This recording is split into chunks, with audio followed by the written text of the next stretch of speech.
बिस्मिल्लाहिर्रहमानिर्रहीम। अस्सलाम वालेकुम नाज़रीन, नई वीडियो में खुश आमदीद। मैं प्रोफेसर आज़म सागर हूँ और आप मेरा यूट्यूब चैनल देख रहे हैं। नाज़रीन, उम्मीद करता हूँ कि सभी खैरियत से होंगे और अपनी फैमिलीज़ के साथ खुश खुर्म ज़िंदगियाँ गुजार रहे होंगे। अल्लाह ताला यूँ ही सभी को हंसता मुस्कुराता खिलखिलाता खुश और आबाद रखे। बाबा ग़ुलाम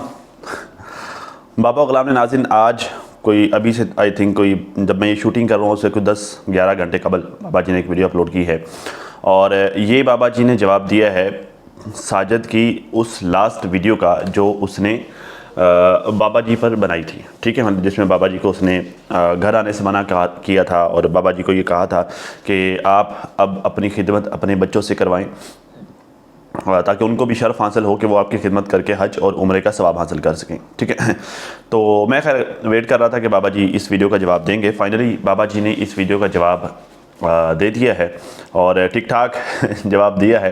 खैर साजिद ने भी उसके बाद एक वीडियो बनाई है, अगर उस पर हम इंशाल्लाह नेक्स्ट वीडियो में बात करेंगे, लेकिन फ़िलहाल अभी जो है वो हम हाजी साहब की वीडियो पर बात करेंगे क्योंकि हाजी साहब ने कुछ बातें ऐसी की हैं, हाजी साहब ने कुछ पॉइंट्स इस तरह के रेज़ किए हैं जिनसे मुझे कंसर्न्स हैं। ठीक है, जिन पर मैं बात करना चाहता हूँ। बाबा जी कहते हैं जी मेरे ऊपर वीडियो बनाई है साजिद साहब ने कि हाजी साहब आप घर रहना, इधर नहीं आना हमारे घर, तो आपके बच्चे हज उम्रे का सवाब लें, ये लें वो लें, और तो मेहरबानी हमने बहुत सवाब कमा लिया है, आप मतलब सब कुछ कर लिया हमने, बहुत सारा जो है वो सवाब कमा लिया है। बाबा जी कहते हैं कि साजिद ने मुझे ये वाली बातें कही हैं। कहते हैं पहली बात तो ये है कि हजूर सल्लल्लाहु अलैहि वसल्लम का फरमान है कि वो खुशकिस्मत है जहाँ मेहमान आते हैं। बाबा जी की बात पर ज़रा गौर कीजिएगा। बाबा जी हदीस नबवी सुना रहे हैं और बाबा जी को पता नहीं है कि बाबा जी किस मौके पर सुना रहे हैं, और असल में इस हदीस की रूह से जो है वो इसमें गलत गुनहगार साजिद वाले नहीं हैं। ज़रा पहले पूरी हदीस सुन लीजिए जो कि बाबा जी ने सुनाई है, फिर हम आगे बात करते हैं। कहते हैं जी हजूर का फरमान है कि वो खुशकिस्मत है जहाँ मेहमान आते हैं और वो बदबख्त है जहाँ पर मेहमान नहीं आते। इससे भी ज़्यादा वो बदबख्त है जो रोकता है मेहमानों को आने से, मेहमानों को आने से रोकता है। बाबा जी मुझे एक बात बताएं, नबी करीम सल्लल्लाहु अलैहि वसल्लम का फरमान है कि वो खुश नसीब है जहाँ पर मेहमान आते हैं। तो मुझे बताएं मेहमान कहाँ पर जाते हैं? क्या सितारा के घर पे मेहमानों का तांता नहीं बंधा रहता है? मतलब क्या आपके ख़ानदान के अक्सर लोग सितारा के घर जाने के लिए विलिंग नहीं होते, बाशमूल आपकी बेटियां तो होते हैं ना, मतलब सारे के सारे लोग वहीं जाने को जो है वो बेताब नज़र आते हैं, सारे के सारे वहीं जाना पसंद करते हैं। तो फिर वो तो खुश नसीब हुए। नबी करीम सल्लल्लाहु अलैहि वसल्लम की हदीस की रूह से वो तो खुश नसीब हुए कि उनके घर पे मेहमान जाते हैं, मेहमान जाना चाहते हैं। इवन अब नौबत यहाँ तक आ गई है कि उनको मना करना पड़ रहा है। देखिए बाबा जी, अगर कोई बंदा आपको मना कर रहा है ना आपके घर आने से, ज़रूरी नहीं है कि वो बदबख्त है, ज़रूरी नहीं है कि वो गलत है। मतलब नहीं रोकना चाहिए, वैसे नहीं रोकना चाहिए किसी को भी। मतलब अगर मेहमान आपके घर आना चाहता है तो आपको नहीं रोकना चाहिए, लेकिन देखें फिर मेहमान को भी थोड़ा लिहाज करना चाहिए ना। मतलब देखें जहाँ पर नबी करीम सल्लल्लाहु अलैहि वसल्लम ने मेहमान नवाज होना, खुश नसीब होना बताया है, वहीं पर कुछ मेहमानों के भी कुछ उसूल होते हैं। ठीक है, और ये भी हमारी शरीयत के मुताबिक ही हैं। आप मेज़बान को जलील कर दें, आप मेज़बान के घर जाएं, मेहमान बन के जाएं, और मेज़बान जो है वो उसकी सारी की सारी प्राइवेसी आप आउट कर दें। आप मेज़बान के घर जाएं, आप किसी के घर मेहमान बन के जाएं, उनका आप रहना दो भर कर दें, आप उनके लिए मुश्किलात पैदा कर दें। तो मेहमानों के भी कुछ उसूल हैं, मेहमानों के लिए भी कुछ रखाव रखा गया है। ठीक है, तो बाबा जी तो एक ये बात तो तय है कि वो लोग खुश नसीब हैं, उनके घर पे मेहमान जाते हैं। मतलब मैं कोई आपकी दिल आज़ारी नहीं करना चाह रहा, ना मैं आपको कोई सख्त अल्फाज कहना चाह रहा हूँ, ना मैं कोई सख्त बातें करना चाह रहा हूँ। मैं सिर्फ आपको ये समझाने की कोशिश कर रहा हूँ कि बाबा जी आपने गलत एनालाइज़ कर लिया है। अगर वो आपको अपने घर आने से रोक रहे हैं, उसकी वजूहात हैं। ठीक है, और वो वजूहात बहुत सारी हैं, वो आप सबको पता है। उन सारी वजूहात को बाईपास करके, उन सारे मामलात को ठीक किए बगैर, उन सारी चीज़ों को इग्नोर करके आप ये चाहते हैं कि वो आपका एज अ मेहमान इस्तकबाल करें। जबकि आप वो सारी वजूहात, जिन वजूहात की बिना पर उन्होंने आपको अपने घर आने से मना किया है, आप उन सारी वजूहात को दूर नहीं करना चाहते, आप उन सारे मामलात को हल नहीं करना चाहते। आप चाहते हैं कि उन सारी चीज़ों के बावजूद भी वो आपको आपके अपने घर पर वेलकम करें। अगर देखें, मैं बड़ा सिंपल सा फार्मूला है, अगर मैं चाहता हूं कि मेरे ताल्लुकात किसी के साथ ठीक रहें, अगर मैं चाहता हूं कि मैं किसी के पास जाऊं तो वो मेरे आने की खुशी करे, अगर मैं चाहता हूं कि मैं कोई मेरी इज्जत करे, कोई कदर करे जब मैं उसके घर मेहमान के तौर पे जाऊं, तो मुझे ये चाहिए कि मैं उसकी जड़ें नहीं काटूं, मुझे ये चाहिए कि मैं उसे बदनाम नहीं करूं, मुझे ये चाहिए कि मैं उसके साथ मुनाफिकत नहीं करूं, मुझे ये चाहिए कि मैं उसका नुकसान का ना सोचूं। ठीक है, तो फिर अगले बंदे को मेरी इज्जत करनी चाहिए। अब मैं ये सारा कुछ भी करता रहूं और फिर मैं सोशल मीडिया पर आकर ये कहूं कि वो बंदा बदबख्त है क्योंकि वो मेहमान की कदर नहीं करता, तो क्या मेहमान के करतूत नहीं देखे जाने चाहिए? क्या मेहमान के जो काम हैं, मेहमान के जो अमाल हैं, क्या वो मैटर नहीं करते? करते हैं, डेफिनेटली करते हैं। बाबा जी, आपको आज मैं साजिद की वीडियो वैसे मैंने थोड़ी सी देखी है, उस पर डिटेल से बात तो हम बाद में करेंगे, लेकिन उसने एक वजह दी है। कहता है बाबा जी जब हमारे घर आते हैं तो हम कहीं भी आगे पीछे जाते हैं, कुछ भी कर रहे होते हैं, बाबा जी कैमरा निकाल लेते हैं। अक्सर हम सराइकी ज़ुबान में बात कर रहे होते हैं, अक्सर हम ज़रा यार अब हर वक्त कैमरे के सामने तो नहीं ना रहना होता, कुछ बातें बंदा बगैर कैमरे के भी करता है। कुछ फैमिली टॉक्स होती हैं, कुछ फैमिली आपस में जो है वो बातें होती हैं। ठीक है, बाज़ दफ़ा बंदा अपनी फैमिली के साथ बेतकल्लुफ़ होकर बात कर रहा होता है, बहुत सारी चीज़ें होती हैं। अब हर चीज़ कैमरे के सामने तो नहीं ना आ रही होती। ठीक है, तो जब बाबा जी ने, घर के बुज़ुर्ग हैं, जब बाबा जी ने कैमरा निकाल लिया है और बातें घर के अफराद आपस में बेतकल्लुफ़ होकर बातें कर रहे हैं, आपस में डिस्कशन कर रहे हैं या फिर अपनी मादरी ज़ुबान में बात कर रहे हैं, ठीक है, तो अब बाबा जी को कुछ कहा तो जा नहीं सकता।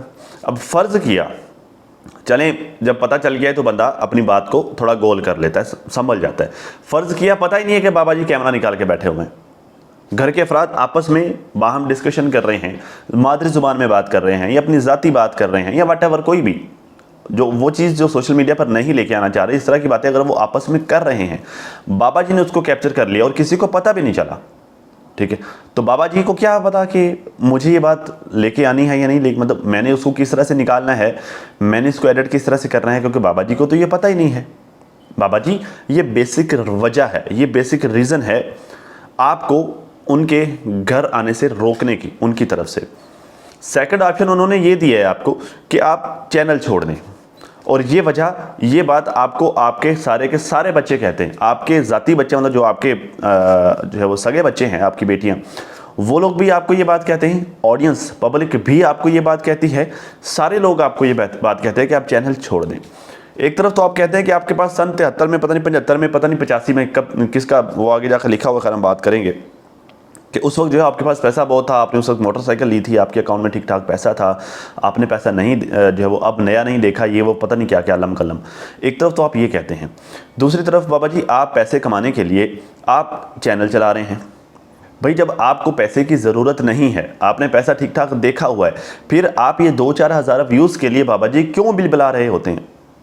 क्या ज़रूरत पड़ गई फिर आपको बिल बुलाने की? बाबा जी अगर एक चीज़ आपके ख़ानदान में बिगाड़ पैदा कर रही है, अगर एक चीज़ आपके रिश्तों में प्रॉब्लम्स क्रिएट कर रही है, अगर एक चीज़ आपको आपके रिश्तेदारों से, आपको आपके करीबी लोगों से दूर कर रही है, तो फिर बाबा जी उस चीज़ को फिटे कर देना चाहिए, उस चीज़ के लिए रिश्तों को फिर कुर्बान नहीं कर देना चाहिए। और ये बात आपको समझनी चाहिए क्योंकि आप बड़े हैं। अब यहाँ पर आकर मुझे ये लोग कहेंगे कि यार अगर जो वो साजिद सितारा वालों के रिश्ते उनसे ख़राब हो रहे तो फिर उनको चैनल फिटे कर देना चाहिए। No, not at all. उनका कारोबार है, उनकी रोज़ी रोटी है। बाबा जी का फरमान ये है, मतलब उन्होंने कभी ये क्लेम नहीं किया कि भाई हमें यूट्यूब की ज़रूरत नहीं है, या जो है वो मतलब हमने बहुत पहले जब जो है वो अभी हम पैदा भी नहीं हुए थे हमने उस वक्त पैसा देख लिया था, या ये वो, मतलब वो इस तरह के कभी क्लेम में नहीं करते। वो अक्सर सितारा कर ही कह रही होती है कि मैं अपने बच्चों के लिए करती हूँ। ठीक है, हमारी रोज़ी रोटी है, हम अपने बच्चों के लिए करते हैं। ठीक है, जबकि बाबा जी की छोटी बेटी अक्सर ये क्लेम करते हैं कि भाई हमारे पास पैसा खुला है, हमारे पास ठीक ठाक पैसा है, हमें इन चैनल्स की, हमें इन व्यूज़ की ज़रूरत नहीं है। तो भाई एक चीज़ जो आपके लिए गैर ज़रूरी है, जो आप कहते हो, एक चीज़ जो आपके लिए गैर ज़रूरी है, फिर आप उस चीज़ को अपने रिश्तों पर फोकियत दे रहे हो, और फिर आप ये भी चाहते हो अपने रिश्तेदारों से कि वो आपके आने की खुशी भी करें। बाबा जी इसे मेहमान बनना नहीं कहते, इसे धौंस जमाना कहते हैं, इसे ज़बरदस्ती घुसना कहते हैं, जो आप कर रहे हैं। और बाबा जी आप तो उम्र रसीदा शख्स हैं ना, आप तो जहादीदा शख्स हैं, आपको अगर ये बातें नहीं पता, अगर एक मेरे जैसे कम उम्र बंदे को, मतलब आपकी निस्बत तो कम उम्र हो ना, अगर मेरे जैसे एक कम उम्र बंदे को आकर ये बातें आपको बताना पड़ रही हैं, तो फिर बाबा जी आपको एक दफ़ा बैठकर सोचना चाहिए कि आपने अपनी ज़िंदगी कहाँ गुजारी है। फिर आपको ये बैठकर सोचना चाहिए कि आपके ख़ानदान वालों के साथ जो रिलेशंस हैं, जो रिश्ते हैं, जहाँ मामलात ख़राब हैं, वो क्यों हैं? कहीं आपकी अपनी गलती तो नहीं है? बाबा जी जहाँ पर नबी करीम सल्लल्लाहु अलैहि वसल्लम की ये हदीस है कि मेहमान की खिदमत करनी चाहिए, मेहमान जिसके घर पे जाते हैं वो खुश नसीब होता है, जहाँ ये हदीस है वहाँ ये हदीस भी है कि अपनी फैमिली के साथ, ये हदीस नबवी है जो मैं आपको बता रहा हूँ कि तुम में से अच्छा वो है जो अपनी फैमिली के साथ अच्छा है। और फिर नबी करीम सल्लल्लाहु अलैहि वसल्लम ने फरमाया कि मैं तुम सबसे ज़्यादा अच्छा हूँ क्योंकि मैं मेरी फैमिली के साथ सबसे ज़्यादा अच्छा हूँ। तुम में से मोमिन वो है जो अपनी फैमिली के साथ अच्छा है। इस तरह करके मैं आपको ये मफ़हूम बता रहा हूँ, ठीक है। बाबा जी आपने अपनी फैमिली के साथ क्या किया? बाबा जी मेरे कुछ सवाल हैं। क्या आपकी बेटियाँ आपसे खुश हैं? क्या आपकी बीवी आपसे खुश है? क्या आपके ख़ानदान के अक्सर लोग आपसे खुश हैं? चलें इन सबको भी छोड़ दें। आपकी बीवी की अल्लाह उनको गरीक़ रहमत करे जिनकी डेथ हुई है, क्या वो आपसे खुश थी इस दुनिया से जाने से पहले? मैं कोई इल्ज़ाम नहीं लगा रहा, ना ही मैं ये कह रहा हूँ कि जी फ़लाँ ठीक नहीं था, फ़लाँ ये नहीं है, फ़लाँ ऐसा है, फ़लाँ वैसा नहीं। मैं ये ऐसा कुछ नहीं कर रहा। मैं सिर्फ ये पूछ रहा हूँ और मैं कोशिश कर रहा हूँ कि आप बैठकर सोचें कि क्या ये सब कुछ जैसा जो मैं पूछ रहा हूँ आपसे, ये सब कुछ ठीक था? तो बाबा जी एक तरफ जब आप ये ज़बरदस्ती के मेहमान बनने की कोशिश कर रहे हैं, वहाँ पर आपको ये भी देखना चाहिए कि भाई हकूक़ुल इबाद भी किसी चीज़ का नाम है। जब आप किसी का हक़ खाते हैं ना, मुझे याद आ गया बाबा जी ने इसी वीडियो में ये बात कही कि जब वो मेरा ज़मीर ज़िंदा है, मेरी बीवी को इस बात का पता है कि मैं तन्हा बैठकर खाना नहीं खाता, मैं अकेला बैठकर खाना नहीं खाता, मैं हमेशा कोई ढूंढता हूँ कि मेरे साथ बैठे और मैं उसको साथ बिठाकर खाना खिलाऊँ। और अगर मुझे जो है वो कभी अकेले खाना पड़ जाए तो मैं खाता ही नहीं हूँ, मैं भूखा सो जाता हूँ। वैसे बाबा जी मैं आपको बताऊँ कि ये फ़र्ज़ नहीं है कि अगर आपके साथ कोई नहीं है खाना खाने के लिए तो आप खाना ही छोड़ दें और आप भूखे सो जाएं। ये अल्लाह का हुक्म नहीं है, नहीं, ये आप अपने साथ जुल्म करते हैं। फ़र्स्ट ऑफ़ ऑल तो आपको बताऊं कि अगर आपको कोई साथ खिलाने वाला मिलता है, आपको खुशी से ये करना चाहिए। समझ रहे मेरी बात? अगर नहीं मिलता तो आपको खाना खा लेना चाहिए। ये इस्लाम जो है वो ये अमन और सलामती का दीन है, ये आपके ऊपर अजाब नहीं डाल देता, ठीक है। एक चीज़। दूसरी बात, अगर आप इतना ही आपका ज़मीर ज़िंदा है, अगर आप बाज़मीर शख्स हैं, मुझे समझ नहीं आती, आप कहते हैं कि आप 5 वक्त के नमाजी हैं, आप कहते हैं कि जो है वो आप जुमा पढ़ते हैं, आप जो है वो सारे नेक अमाल करते हैं। मैं उन सारी चीज़ों को टारगेट नहीं कर रहा, ना ही मैं उन सारी चीज़ों पर को आपके मुंह पर मार रहा हूँ। मैं कौन हूँ ये सब कुछ करने वाला? मैं खुदा नहीं हूँ, मैं एक आम बंदा हूँ। अल्लाह ताला आपकी नमाज़ें कबूल फरमाए, अल्लाह आपका जुमा कबूल फरमाए, अल्लाह आपके नेक अमाल कबूल फरमाए। लेकिन बाबा जी मैं तवज्जो आपकी दिलाना चाहूँगा एक छोटी सी चीज़ की तरफ। हमारे बुज़ुर्गों को अल्लाह माफ़ करे, पता नहीं क्या ही हो गया है, कहते हैं जी हम नमाज़ें पढ़ेंगे, हम जो है वो मतलब हकूक़ अल्लाह अदा करेंगे। ये हकूक़ अल्लाह है ना, नमाज़ पढ़ना, ज़कात देना, हज करना और जो है वो नेक अमाल करना, ठीक है, मतलब ये हकूक़ अल्लाह है, ठीक है। लेकिन हकूक़ुल इबाद क्या है? बाबा जी हकूक़ुल इबाद को आपने इग्नोर कर दिया। हकूक़ुल इबाद आपकी विरासत से आपकी जायदाद को अपने बच्चों को में इक्वली तकसीम करना, अपनी बीवी का हक़ जितना उसको बनता है, जितना उसका बनता है उसको देना और अपने बच्चों को इक्वल ट्रीट करना। अब यहाँ पर चले आपकी बीवी वाला मामला तो सारी दुनिया, अब मैं क्या बार बार उसको डिस्कस करूं। हकीकत तो ये कि आप उसका भी हक नहीं उसको दे रहे। आपने अपनी बेटियों को भी उनका हिस्सा नहीं दिया जो प्रॉपर्टी में उनका हिस्सा बनता था। बाबा जी क्या बेटियों को हक देना, क्या बेटियों को जायदाद में हिस्सा देना कुरान में वाज़ेह हुक्म नहीं है? तो क्या आपने हुक्म माना? यार मुझे बड़ा दुख होता है जो वो हमारे बुज़ुर्गों पर, सारे नहीं कुछ कुछ हैं कि जो है वो बेटियों का हक़ खाकर ख़ुद को हाजी साहब कहते हैं। बेटियों का हक़ भाई जुल्म है, जुल्म। अभी चंद दिन पहले जो है वो एक जो है वो वाक़या कल मेरा एक दोस्त मुझे बता रहा था कि बहन जो है वो भाई के जनाजे पर गई और जब लोग जनाजे को उठाकर लेके जा रहे थे, दफनाने के लिए जा रहे थे, तो वो उसने कहा जी मैं साथ जाऊँगी। जब लोगों ने भाई को दफन कर दिया, लोग वापस पलटने लगे कि तो वो कब्र पर खड़ी होगी और कब्र पर खड़े होकर उसने दुआ की कि ऐ अल्लाह आज के दिन इसे अपनी रहमत से ऐसे ही महरूम रखना जैसे इसने सारी ज़िंदगी मुझे मेरे बाप की तरफ से मिलने वाले हक़ से महरूम रखा। आज के दिन इसे अपनी रहमत से ऐसे तुम महरूम रखना। अब मुझे बताओ, उसने सारी ज़िंदगी कितनी तकलीफ़ें बर्दाश्त की होंगी? उसने मतलब अगर वो इस लेवल तक पहुंची है तो उसे कितना दुख झेलना पड़ा होगा अब उसका हक़ ना मिलने की वजह से। तो बाबा जी आप तो बाप हैं, आपकी तो बेटियां हैं, आप तो बेटियों का उनको आपने बेटियों को उनका हक़ नहीं दिया, आपने अपनी बीवी को उसका हक़ नहीं दिया, आप वो काबू करके बैठे हैं। तो बाबा जी देखिए, मैं खुदा नहीं हूँ, ना मैं कोई फ़ैसला करने वाला हूँ, लेकिन मैं आपकी तवज्जो ज़रूर दिलाना चाहूँगा, मैं आपको याद ज़रूर करवाना चाहूँगा कि ये ज़रूरी है और ये जुल्म है जो आप करके बैठे हैं। तो बाबा जी एक तरफ तो आप जुल्म करके बैठे हुए हैं और दूसरी तरफ आप ये कहें जी मैं तन्हा खाना नहीं खाता, मैं मेहमान के बगैर खाना नहीं खाता। ठीक है, वो आपकी अच्छी बात आदत है कि आप मेहमान को साथ बिठा के खाना खिलाते हैं, आप किसी को साथ बिठा के खाना खिलाते हैं, ये आपकी अच्छी आदत है। लेकिन बाबा जी जो आपके लिए ज़रूरी है, जो अल्लाह ताला ने लॉ बनाया है, जो अल्लाह का ऑर्डर है, उसे फॉलो करना भी ज़रूरी है। आई होप कि मैं अपनी बात आपको ठीक तरह से समझा पाया हूँ। ठीक है, खैर कहता जी क्योंकि कई बार इसने रोका है कि लोगों को सिर्फ मेरे को नहीं बल्कि जो है वो कई लोगों को उसने रोका है, वो आज वो तो आ जा रहे हैं, पता नहीं किसको पता नहीं ये किसके बारे में बोल रहे थे जी, फलां को इसने रोका था, वो भी इसके घर पे आ जा रही है। ठीक है, तो सब आ जा रहे हैं। मुझे इसने पहले रोका था, आपको याद होगा फातिमा की शादी के वक्त गाड़ी में बैठकर इसने वीडियो बनाई थी कि हाजी साहब का और मतलब हमारा आप कोई रिश्ता नहीं है और वो हमारे घर आए, अगर वो हमारे घर आएगा ना हम उसके घर पे जाएंगे। और इस बात से मैंने सितारा से इस बात पे मैंने सितारा से खुल के बात की थी। मैंने बोला कि मैंने खुद बात की थी सितारा से इस बारे में कि मैंने बोला कि बेटा ये क्या बात है कि गाड़ी में बैठ के ये कहीं भी बैठ जाता है, रिएक्शन दे देता है और किसी के ख़िलाफ़ आप किसी की इज़्ज़त को क्यों उछालते हो, खामखा नाजायज़ कहते हो, ये वो फलां चीज़। तो कहता ये नहीं देखता कि अगला बंदा कैसा है और मैं क्या कह रहा हूँ। वो कहती चाचू हमें पता ही नहीं है। वो जाके गाड़ी में बैठ के वीडियो बना देता है और बाद में जब वीडियो बना के आ जाता है तो अपलोड कर देता है। बाबा जी देखें, वो उस घर का सरबराह है। ठीक है, बेशक औरत ही कमा रही होती है लेकिन मर्द को सरबराही अल्लाह ने दी है। ठीक है, तो बाबा जी वो उस घर का सरबराह है। ठीक है, तो अल्लाह ने उसको हक़ दिया है फ़ैसला करने का।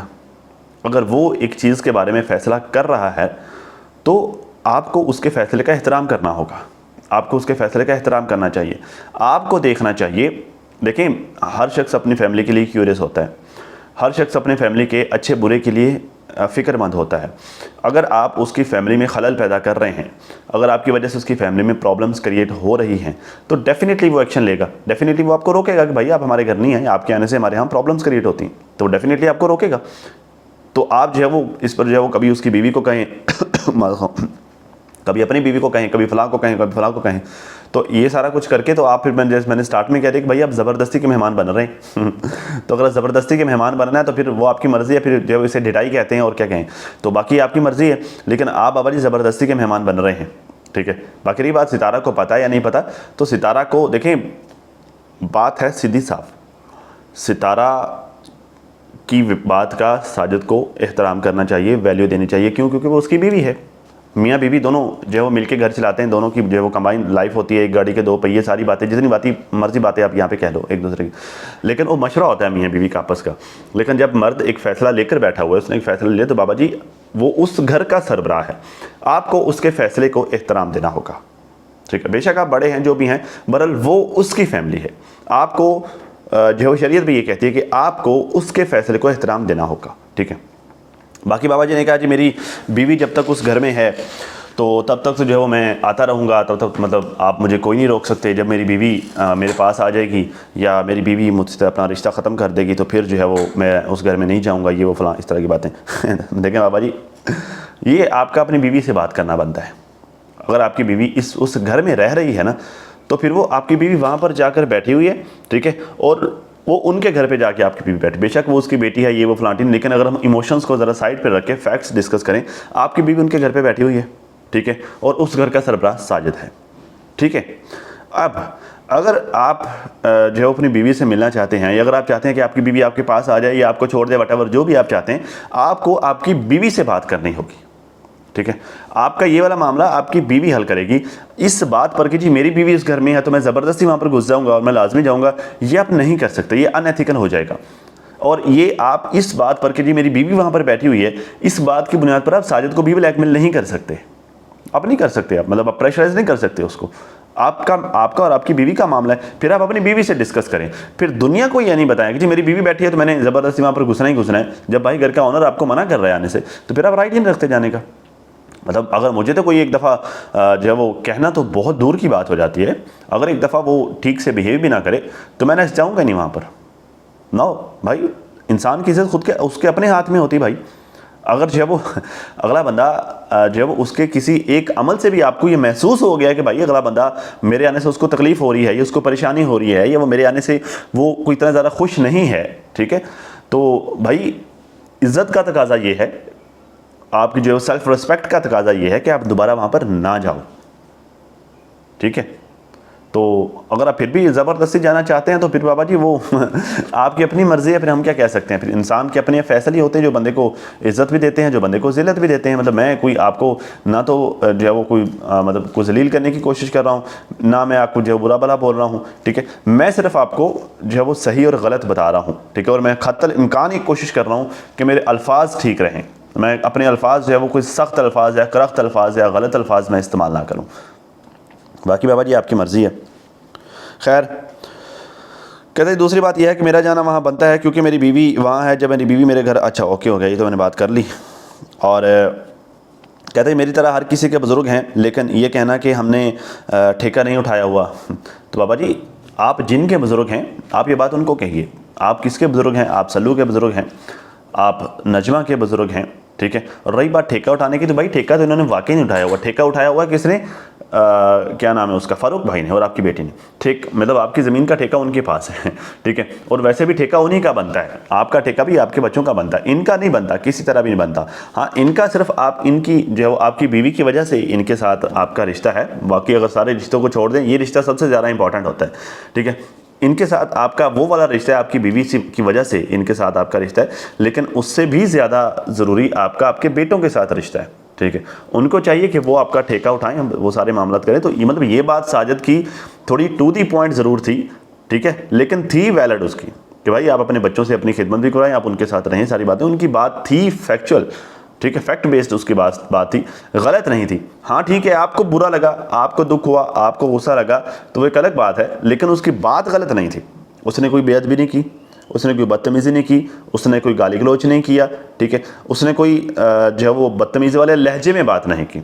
उसने नॉर्मली कहा जी बाबा हाजी साहब कह रहे थे जी मैं आपके घर आना है, तो मैं उनसे रिक्वेस्ट करना चाहूँगा कि हाजी साहब आप हमारे घर नहीं आइएगा, आप अपने बच्चों के घर पे जाइएगा, ठीक है। यही थी ना उसकी बात, एज इट इज़ यही उसके वर्ड्स थे ना। तो उसने बात तो वैलिड की है बाबा जी, बात तो उसने गलत नहीं की। अब आप उसका बुरा मनाएं तो आपको ये सोचना चाहिए कि ये नौबत क्यों आई, यहाँ तक बात क्यों पहुँची कि उसको बाकायदा वीडियो बनाकर मना करना पड़ रहा है। फिर आपको बाबा जी ये बैठ कर सोचना चाहिए। खैर कहता जी 1998 में मेरे पास मेरे अकाउंट, अच्छा 1978 में मेरे अकाउंट में पैसे थे, ये वो फलांटे। तो बाबा जी अगर इतने आपके पास पैसे हैं फिर आप ये किसियाँ क्यों पोरते हैं? मेरा ज़मीर ज़िंदा है। खैर ये बात भी मैंने कर ली, ठीक है।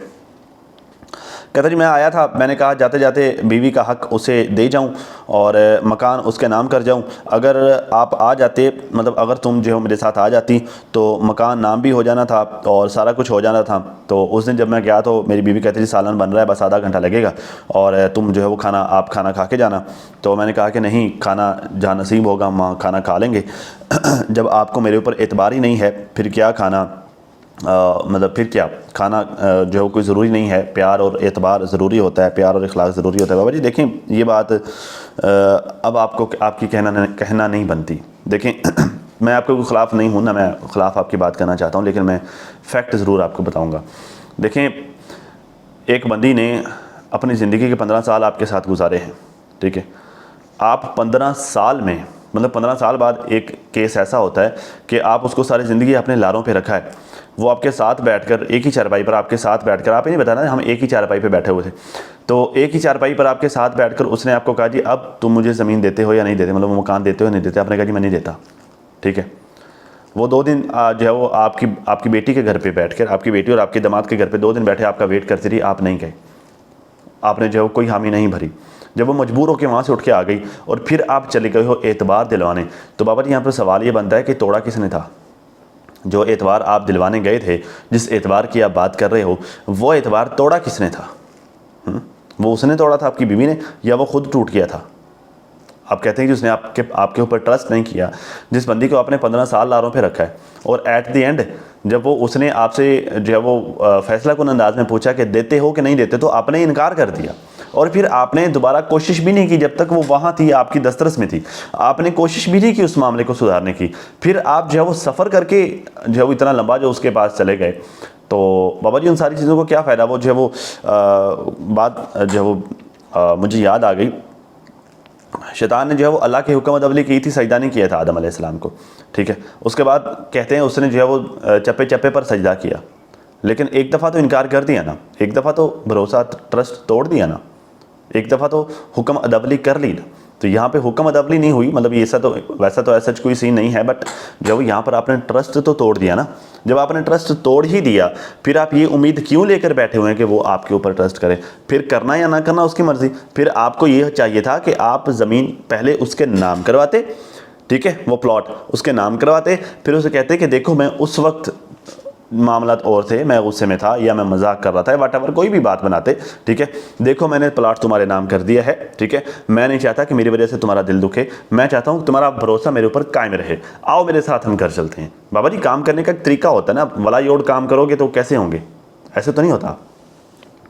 खैर कहता जी बाकी सारी मजबूरी होती है, कोई जो है वो शौक़ से नहीं बेचता होता ज़मीनें। और आप कह रहे हो कि गैरत वाले लेते हैं बेगैरत बेचते हैं, ऐसे तो फिर सारे बेचते हैं, फिर जो है वो सारे बेगैरत हुए। बाबा जी मैं जाते जाते ना सिर्फ एक ही बात करना चाहूँगा, और मेरी बात पर ज़रा गौर कीजिएगा। आपकी बात ठीक है, जो लोग ज़मीन सारे बेचते हैं वो सारे के सारे बेगैरत नहीं होते, लेकिन बाबा जी अगर कोई जुए के लिए ज़मीन बेचता है ना, जुआ खेलने के लिए अगर कोई ज़मीन बेचता है, फिर वो बेगैरत ही होता है।